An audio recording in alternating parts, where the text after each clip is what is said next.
그러니까 칼륨만 들어가 있는 비료는 존재할 수가 없죠. 황이 들어가 있는 황산칼륨, 인이 들어가 있는 인산칼륨, 염화칼륨이나 질산칼륨. 안녕하세요, 농사백단 박세진입니다. 이번 시간에는 칼륨에 대해서 한번 얘기를 해보도록 할게요. 초등학생도 이해할 수 있는 칼륨. 칼륨의 효과 부분 보시면은 뭐 마이너스 있고 플러스 있는데요. 한번 볼까요? 인산, 뭐 염소, 질소, 황 다 마이너스라고 돼 있어요. 칼륨, 가리는 플러스라고 돼 있는데요. 칼륨은 과실의 비대 및 양분의 운반에 관여하는 굉장히 중요한 양분이죠. 여기 적어놓진 않았지만 양분의 운반뿐만이 아니라 그 뿌리에서 이제 물을 흡수하게 하는데도 굉장히 중요한 역할을 합니다. 그러니까 양수분의 흡수와 이동에 굉장히 중요한 역할을 한다. 칼륨 같은 경우는 후반기 좀 이제 새끼 낳을 때 생식생장할 때 굉장히 중요하다라고 알고 있잖아요. 그것처럼 이제 칼륨 같은 경우는 과실의 비대라든가 뭐 과실의 뭐 품질이라든가 색깔을 낸다라든가 당도가 오른다라거나 그런 거 할 때 질소보다 이제 칼륨이 굉장히 중요한 역할을 하고 있죠. 네, 칼륨은 보시면 알겠지만 양이온입니다. 일가 양이온인데요. 양이온이다 보니까 인산이나 염소, 질소도 이제 뭐 음이온, 질산태 질소를 얘기하는 것 같아요.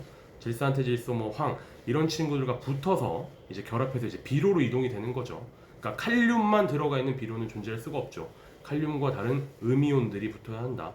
답을 적어놨네요. 인산, 염소, 질소, 황 적어놓은 것처럼 칼륨은 이런 형태들이 있는 거죠. 칼륨 비료를 보시면은 염소랑 붙어 있는 염화칼륨, 황이랑 붙어 있는 황산칼륨, 질소랑 붙어 있는 질산칼륨, 인산이랑 붙어 있는 인산칼륨으로 존재하게 되는 겁니다. 보통 이제 농업용으로 저희가 네 가지를 이용을 하니까 네 가지를 이렇게 적어놨어요. 염화칼륨, 황산칼륨, 질산칼륨, 인산칼륨. 뭐 염화가리라고도 하고 황산가리, 질산가리, 인산가리라고 저희가 흔히들 부르죠. 이 칼륨들은 이제 어쩌고 들어있잖아요. 염화가리도 마찬가지, 황산가리, 질산가리, 인산가리 전부 다 마찬가지로 가리들이 들어있으니까 그냥 똑같은 비료라고 생각을 할 수가 있는데 문제라면 문제인 게 칼륨과 같이 붙어있는 음이온들, 염소, 황, 질소, 인산들이 작물에 또 다른 영향을 끼치겠죠. 그렇기 때문에 칼륨의 종류에 따라서 비료의 종류에 따라서 작물에 미치는 영향이 조금씩 달라질 수밖에 없습니다. 첫 번째로 염화칼륨 보도록 하겠습니다. 칼륨과 양이온인 칼륨과 음이온인 염소가 붙어있는 형태예요. 저렴합니다. 국내산 복합 비료에는 거의 대부분이 이제 칼륨의 성분이 염화칼륨이라고 생각해 주시면 돼요. 그러니까 뭐 국내산 복합 비료가 있는데 뭐 10, 10, 10이다. 그럼 질소가 10%, 인산이 10%, 칼륨이 10%라고 했을 때 그 10%의 칼륨은 전량 다 거의 염화칼륨이라는 거죠. 거의 대부분이 그렇습니다. 국내산 복합 비료는 가격이 제일 저렴하니까 그래요. 실제로 염화칼륨 자체의 단비, 염화가리 비료를 보시면요, 염소가 약 한 35% 정도, 그리고 칼륨이 60% 정도가 들어있습니다. 칼륨 함량도 높고 저렴하고 굉장히 좋은 비료라고 생각할 수가 있는데요. 단점도 있습니다. 단점 같은 경우는 염류 집적이 되겠죠. 왜냐하면 염소 때문입니다. 염화칼륨에 들어있는 염소가 염류 집적을 일으키는 굉장히 좀 중요한 인자거예요. 나쁜 인자입니다. 염소는 미량원소예요. 식물이 흡수할 수 있는 미량 원소기도 한데 35%라는 건 굉장히 높은 수치잖아요.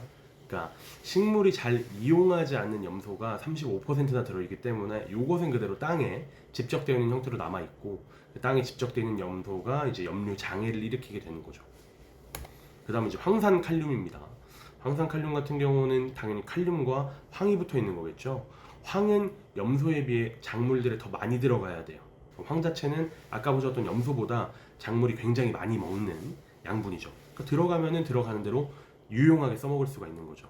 그래서 황산칼륨 같은 경우는 칼륨이 공급되는 동시에 중요한 다량 원소인 황도 같이 공급될 수 있는 장점이 있다는 겁니다. 실제로 보실까요? 뭐 칼륨 같은 경우 과실 비대에 도움을 많이 준다고 했지만 황도 굉장히 중요한 역할을 합니다. 과실의 품질에 굉장히 중요한 역할을 하는데요. 뭐 당도라든가 뭐 향미라든가 그런 거의 품질을 굉장히 증가시켜주는 게 황의 역할이에요. 황은 뭐 또 산화 환원 효소의 구성 요소이고 뭐 효소의 구성 요소여서 뭐 작물에 되게 많이 쓰이고 그런 거 모르셔도 되고 어쨌건 황이 굉장히 중요하다. 염소보다 작물이 많이 먹는 거다. 그렇기 때문에 황산칼륨이 아무래도 염화칼륨보다 더 좋겠죠. 주는 족족 먹을 수가 있으니까요. 그리고 염류 집적도 자체가 차이가 납니다.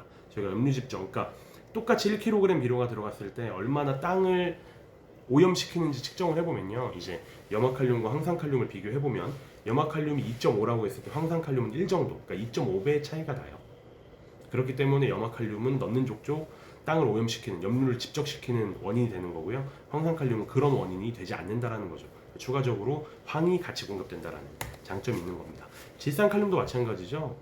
칼륨과 붙어있는 애들이 뭔가만 저희가 알면 될 것 같아요.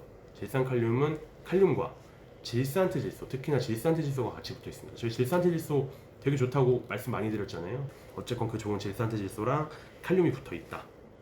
그러니까 칼륨을 넣어주는 족족, 질산트질소도 같이 넣어주는 형태니까 굉장히 농업적으로 쓰임새가 있는 비료겠죠. 어쨌건 그래서 염화칼륨보다는 황산칼륨과 질산칼륨 쪽이 훨씬 더 농업용으로는 이용하기 편하신 비료다라고 다시 한번 강조를 드리고요. 질산칼륨 같은 경우는 칼륨 46%, 질산트질소 13%로 구성되어 있습니다.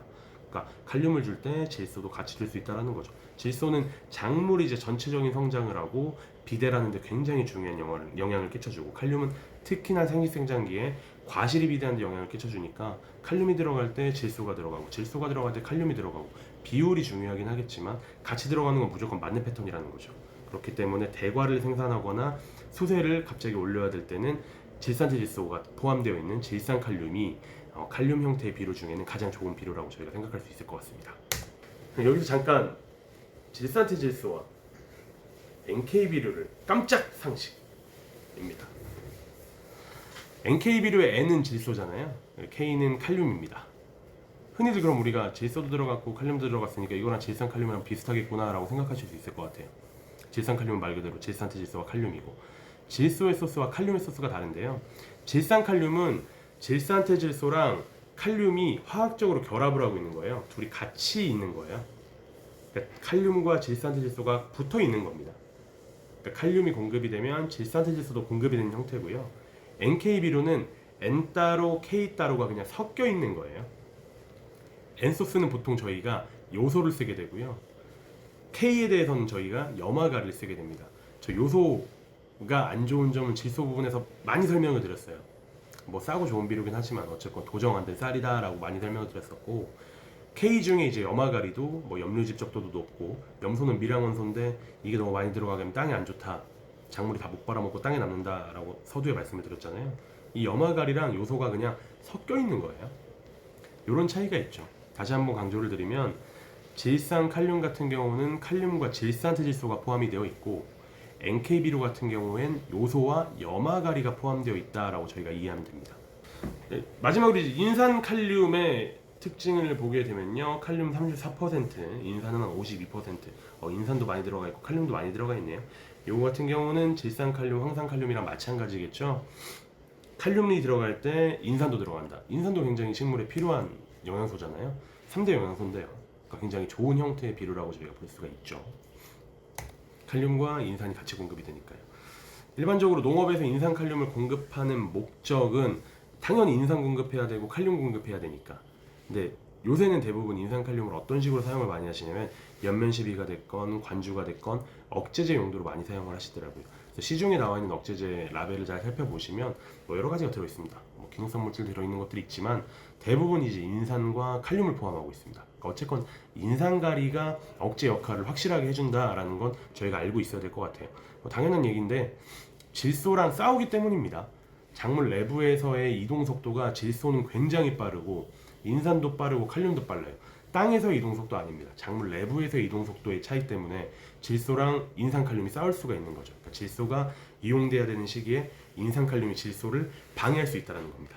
인산칼륨은 질소의 흡수 및 세순 발생을 줄여주기 때문에 억제제로 사용할 수 있다. 억제제까지도 사용할 수 있다. 인산과 칼륨을 공급해주면서 억제제로 사용할 수 있는 굉장히 농업용으로 좋은 형태의 비료다라고 생각해 주시면 될 것 같아요. 그리고 인산이 같이 공급되니까, 인산칼륨 공급될 때 인산이 같이 공급되니까 인산의 역할이죠. 뿌리 생육이 굉장히 증진되고 좋아진다. 그래서 마지막으로 정리하고 넘어가겠습니다. 칼륨만 들어있는 비료는 없습니다. 칼륨은 당연히 다른 음이온 친구들과 붙어 있어야 되는데, 그 음이온의 종류가 염소, 황, 질산트질소, 인산이 있었죠. 그래서 칼륨 형태의 비료는, 농업용으로 흔히 쓰이는 칼륨 형태의 비료는 염화칼륨, 황산칼륨, 질산칼륨, 인산칼륨이 있었다.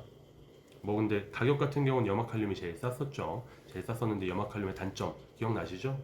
뭐 염류 집적이 좀 심하다. 황산칼륨의 장점도 기억나시잖아요. 황이 같이 공급된다. 질산칼륨도 마찬가지로 질산질소가 같이 공급된다. 그리고 NK비료와 질산칼륨은 다른 거다라고까지 말씀을 드렸고, 인산칼륨도 굉장히 중요한 꽃눈도 분화시키고 뿌리도 발달시키는 인산이 같이 공급이 된다. 그리고 억제제로도 사용할 수가 있다. 근데 인산칼륨의 인산 자체가 흡수가 조금 어렵기 때문에 그걸 개선시킨 제품이 바로 폴리인산이다, 슈퍼폴리인산이다 까지만 이해해 주시면 될 것 같고, 이제 칼슘이랑 혼용 여부도 저희가 마지막으로 정리하고 넘어갈 건데요. 이제 칼슘 같은 경우가 좀 이제 달라붙는 친구들 중에 황과 인이 있습니다. 정답은 다 나왔네요. 그러면 황이 들어가 있는 황산칼륨, 인이 들어가 있는 인산칼륨은 칼슘제랑 혼용이 조금 어려운 부분이 있습니다. 결정화되기 때문에 혼용이 어려운 부분이 있고요. 염화칼륨이나 질산칼륨을 사용하실 때는 칼슘제랑 혼용 여부에 대해서 그렇게 크게 고민하지 않으셔도 됩니다. 오늘 영상은 여기까지고요. 지금까지 열심히 봐주셔서 감사합니다. 감사합니다.